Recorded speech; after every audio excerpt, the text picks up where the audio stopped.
Olá, tudo bem? Hoje eu queria falar um assunto muito profundo na fé judaica. Uma coisa que nós temos provas, óbvio, e nós temos muitos sábios falando a respeito de esse assunto. O assunto que eu queria falar hoje é reencarnações. Sim, reencarnações. No judaísmo, um dos bases da nossa fé, da nossa religião, é reencarnações. Como funciona no judaísmo? É muito simples. Cada pessoa, cada alma, ela vem nesse mundo para fazer um papel, consertar algumas coisas. E quando ela termina essa missão, ela vai para o mundo vindouro. Em caso que ela não conseguiu terminar ou não cumpriu o papel que para esse ela foi mandada para esse mundo, ela vai ter que voltar e vai ter que cumprir aquele papel que ela não cumpriu na vida passada. Nós temos muitos relatos dos muitos sábios, dos muitos grandes figuras da Torá, que eram reencarnação após reencarnação. Por exemplo, Moisés, a reencarnação de Noé e a reencarnação de Shet, que é o descendente, que é o filho do Adão. Ou, por exemplo, o Sansão, todo mundo conhece.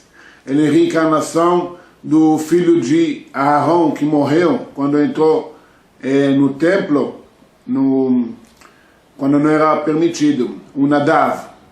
E nós temos muito mais. Mais um exemplo, por exemplo, o Pinchas, o neto de Aarão, que depois fazer uma coisa que eu vou contar depois, ele virou sacerdote também. Ele reencarnou depois no corpo de Elias, o profeta. E todo mundo sabe que Elias, profeta, não morreu.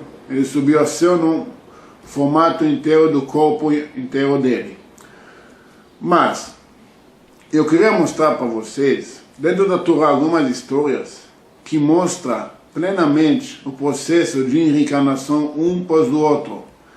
Ok, eu vou basear o estudo através da Zohar, do Talmud e nos livros de ensinamentos do grande rabino cabalístico, Rabino Yitzhak Luria, o conhecido como Arizal.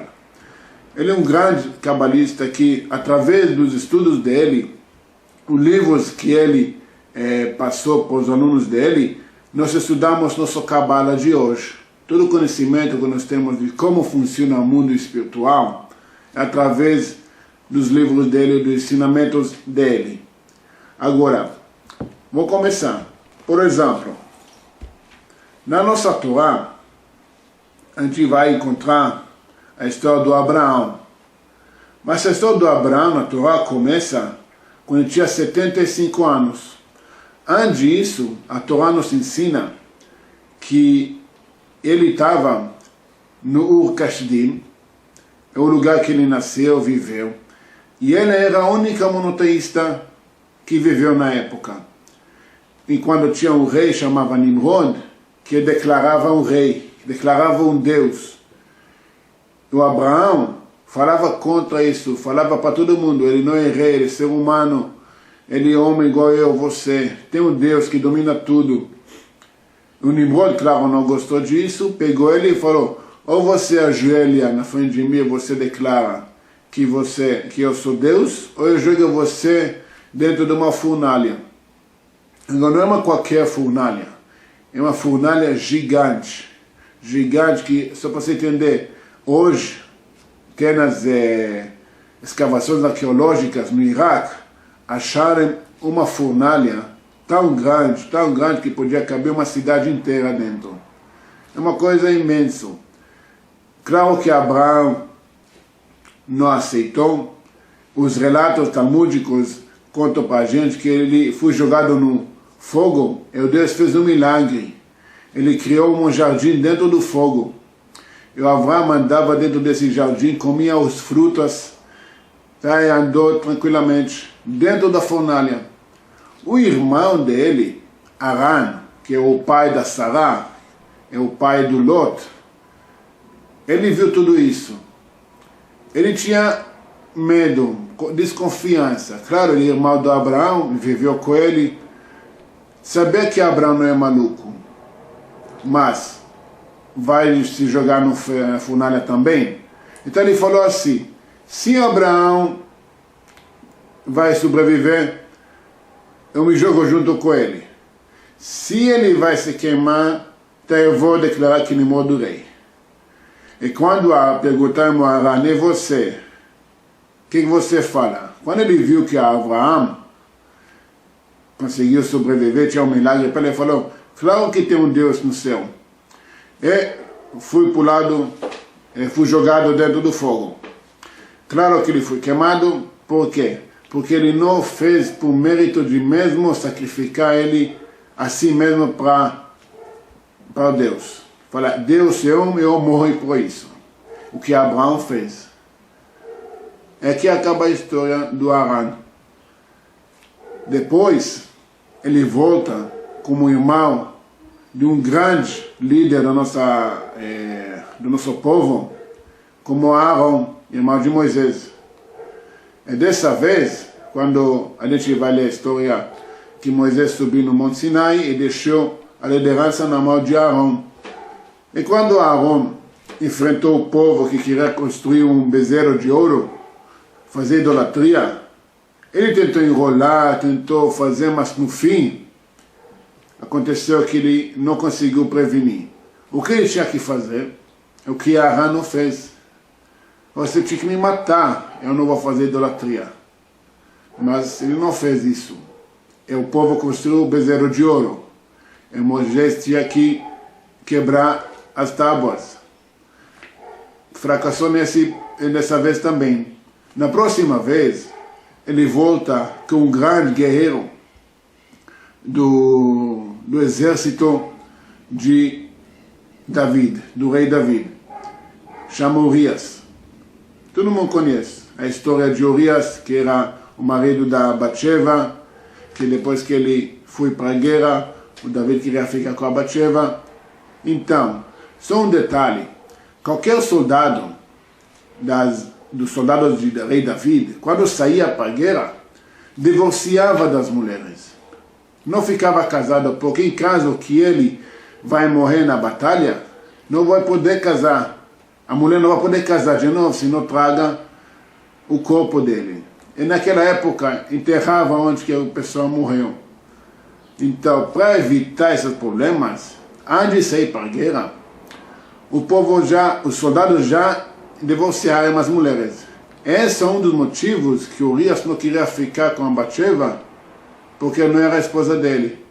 Mas o David, como tinha contato com o divino, sabia ver as coisas, era realmente quase uma profeta, ele sabia todo esse processo. Ele sabia que Urias tinha que morrer para servir o divino. Por isso ele mandou ele com carta para Yoav, o general, para mandar ele para frente da batalha. É claro que ele morreu lá. Só que acontece, ele morreu para servir o divino? Sim, mas foi na conta própria dele? Não. Foi o mandado do rei. Então, tem que voltar de novo. Dessa vez, ele voltava como, de novo, Urias, o grande sacerdote do templo. Okay? Dessa vez, quando os gregos queriam colocar estátuas dentro do templo, que era uma coisa que não era para fazer, ele falou, vocês podem me matar, vocês não vão deixar isso acontecer. Eu não vou deixar isso acontecer. Mataram ele e botaram estátuas. Mas, dessa vez, ele cumpriu o papel que tinha que fazer. Como vocês podem ver, Aaron, Urias, Uriel, são os mesmos nomes em pouquinhas mudanças. Ok? O Arizal conta para a gente esse processo, como passou durante mais de 1500 anos. A alma de uma pessoa reencarnou para servir um papel que tinha que fazer. Mas agora eu vou contar para vocês uma história que não conta de uma pessoa, mas sim conta de milhares e milhares de pessoas simultaneamente. Em Gênesis 34, a gente pode ler a história da filha do Jacob, nosso patriarca, a Diná, que ela foi raptada por Shem, quando o Shem queria casar com ela. E tinha toda essa história, podem ler essa história em um capítulo só que os irmãos do Diná, os filhos de Jacob, falaram para eles: se vocês querem casar com nossas filhas, vocês vão ter que ser como a gente, circuncisados. E no terceiro dia, depois que o Shem e o pai dele circuncisaram 24.000 pessoas da cidade deles, o Shimon e Levi foram para aquela cidade do Shem e mataram os 24.000 pessoas. E parece que aqui acabou a história. Mas não é. Depois, no livro de Números, capítulo 25, a gente lê de novo, tem uma história interessante. Que depois que o Bilaam não conseguiu amaldiçoar o povo judeu, o Bilaam falou para Balac: manda as mulheres para seduzir os homens, porque isso com certeza vai criar uma raiva nos olhos do Deus deles, que o Deus deles odeia esse tipo de coisas. Agora, quando a gente vai ler, nós vamos ver que o presidente do tribo do Shimon, ele ficou com a princesa moabita, tá? Mesmo na frente de todo mundo. Ficou em conceito bíblico, tá? Ficou mesmo. E o Pinchas, que era uma pessoa muito devoto a Deus, ele viu isso, ele sentiu uma ira tão grande, tão inveja tão grande para Deus, ele pegou uma flecha e matou os dois juntos. Só que quando isso aconteceu, já passou uma praga dentro do campo do tribo do Shimon e matou 24.000 pessoas do tribo do Shimon. Olha os nomes. Só que acontece, na hora que ele matou, o Pinchas matou o presidente do tribo do Shimon e a princesa moabita, cessou a praga. E morreram exatamente 24.000 pessoas. Não 24.001 e não 999. Exatamente 24.000. Ok. Nessa história não acabou. Porque no Talmud, a gente vai lendo do Rabi Akiva. O grande Rabi Akiva, que nossa Torá, nossos alachot, todo o conhecimento que nós temos hoje, bem esclarecido através dele. É um grande sábio do povo judeu. E quando ele foi para estudar, durante 24 anos, ele conseguiu acumular 24.000 alunos junto com ele. Em uma época, depois de Pesach, entre Lag BaOmer, começaram a morrer esses 24.000 pessoas. Em 33 dias, morreram 24.000 alunos do Rabi Akiva. Esse número voltou de novo. E depois de alguns anos, ele voltou a reiniciar tudo. Ele tinha os alunos, novos alunos, os grandes Rabi Shimon Bar Yochai, Rabi Meir Baal HaNes, que são os grandes cabalistas, grandes sábios do nosso povo hoje. Tá? Mas depois de alguns anos, de que a esposa dele, Rachel, faleceu, tinha um rei, Apóstolos, que era muito malvado, governava Israel e sempre desafiava o Rabi Akiva. Em uma das discussões, tá, a mulher desse rei começou a prestar atenção mais e mais no Rabi Akiva. A história é bem interessante, mas no fim, quando o rei morreu, essa rainha converteu e casou com Rabi Akiva. Ok, essa que o Arizal conta para a gente que aconteceu até agora. Agora, como que ele explica isso? Primeira coisa, o Shimon, que tinha a ideia de matar o Shem, e os 24.000 pessoas da cidade de Shem reencarnaram de novo. O Shem se reencarnou como o presidente do tribo do Shimon, a Diná reencarnou como a princesa moabita, e os 24 mil pessoas, cidadãos da cidade do Shem, reencarnaram como as pessoas da cidade do tribo de Shimon. A ideia, o Arizal conta assim, eles morreram como judeus, mas na época ainda não tinha a Torá. A Torá foi entregada depois, no Monte Sinai. Então, naquela vez, eles nasceram como judeus, mas pecaram e fizeram idolatria. Por isso veio a praga e morreram os 24 mil. Na terceira vez, o Shem, que nasceu como presidente do tribo do Shimon, dessa vez nasceu como Rabi Akiva. Na hora que Rabi Akiva fez a tshuva e virou um grande sábio do povo judeu, ele consertou o que tinha que consertar. E a Diná que reencarnou com a princesa moabita, e de novo reencarnou com a rainha, que depois casou com Rabi Akiva. Então, os casais sempre juntam.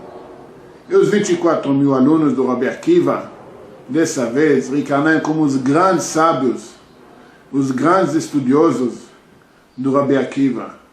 E nessa vez, de acordo com a Arizal, eles terminaram o papel deles. Então, nós podemos ver, ao longo da história, tem muitas histórias ainda dentro da Torá, dentro do que a gente pode mostrar e explicar. Mas eu queria terminar com uma história de um dos grandes mestres do nosso povo, o fundador do movimento hassídico, o grande rabino Israel Baal Shem Tov, que ele conta, tinha uma história que um aluno dele, o Magid Mimezrich, que depois herdeu o movimento hassídico, veio para ele um dia e falou: grande mestre, meu rabino, eu não consigo entender uma coisa na Torá. Como funciona a lei de reencarnações? Por quê? Porque na Zohar está escrito, no Tratado de Mishpatim, corresponde ao Tratado de Mishpatim, ou porção de Mishpatim da Torá, quando está escrito olho por olho, dente por dente, pena por pena, etc. Rabbi Shimon Bar Yochai fala assim: essas são as leis de reencarnação. Essas são as regras que a pessoa reencarna. Porque no judaísmo é proibido você machucar ou ferir qualquer outro judeu. Em caso você, vamos pôr, cortou a mão de alguém, é proibido cortar a sua mão. Como você conserta isso? Ou você paga para ele, ou você não paga, você vai ter que reencarnar e consertar esse erro. Não que você vai ser punido fisicamente se você machucou alguém fisicamente. Então, o Magid Mimezrich não conseguiu entender como funciona. Então ele foi para o mestre dele, e o mestre dele falou para ele: olha, amanhã, bem cedo de manhã, vai lá no riacho, fora da cidade, e senta lá. No final do dia, vem contar para mim o que você viu. Ok. O Magid Mimezrich foi lá, fora da cidade, lá do riacho, e sentou, escondeu bem, ficou quieto. E ao longo do dia, da manhã, chegou de repente o cavaleiro, montado de um cavalo majestoso, grande, parecia uma pessoa bem rica, bem de vida. Chegou lá no riacho, desceu do cavalo, deu um pouquinho para o cavalo beber água, comeu um pouquinho, e lanchou um pouquinho, descansou, e depois de uma hora continuou no caminho. Só que ele não percebeu que o saco de dinheiro caiu, e ficou lá embaixo da árvore onde ele descansou. Logo depois, chegou uma pessoa, um pobre, podia ver pelas roupas dele que não era uma pessoa que tinha mais sorte da vida. Sentou lá abaixo da árvore, descansando um pouquinho do sol. Ele viu o saco de dinheiro. Com toda a alegria, pegou o saco, olhou para cá, para lá, e casa que não tem ninguém, não tem nome, não tem nada, pertence a ele, levou o saco de dinheiro e foi embora. Passa um pouquinho, chega mais uma pessoa. Já não era tão pobre, mas era uma pessoa comum. Parecia que é viajante. sentou abaixo da árvore, descansou também, tomou um pouquinho de água do riacho, e logo chegou o cavaleiro, tudo furioso, tudo nervoso, pegou o cara abaixo da árvore e começou a bater nele. Bater. Cadê o meu dinheiro? Cadê o meu dinheiro? Começou a bater. O cara falou, não sei. O cara desistiu, viu que ele não vai achar o dinheiro dele, largou o coitadinho e foi embora. Aqui parece que acabou a história. O Magen Mimezrich voltou à cidade e contou tudo isso para o mestre dele, o Baal Shem Tov. O Baal Shem Tov falou para ele, vou te contar o que aconteceu. Tinha duas pessoas, eram sócios. Um dos sócios era muito rico, era não muito rico. O rico começou a pegar dinheiro do negócio, roubar.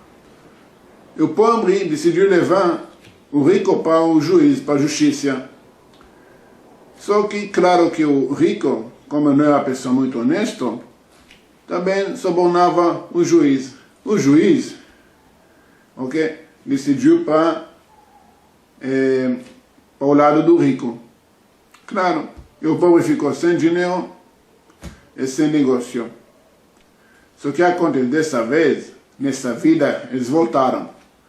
O rico, o dinheiro que ele roubou, aquele cavaleiro, tinha que perder porque não era dele. E o pobre recebeu o que era dele na vida anterior, na vida passada. Mas quem foi aquele que foi apanhado? Perguntou o Magen Mimezrich. Então, esse foi o juiz.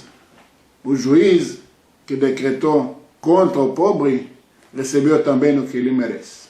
Obrigado.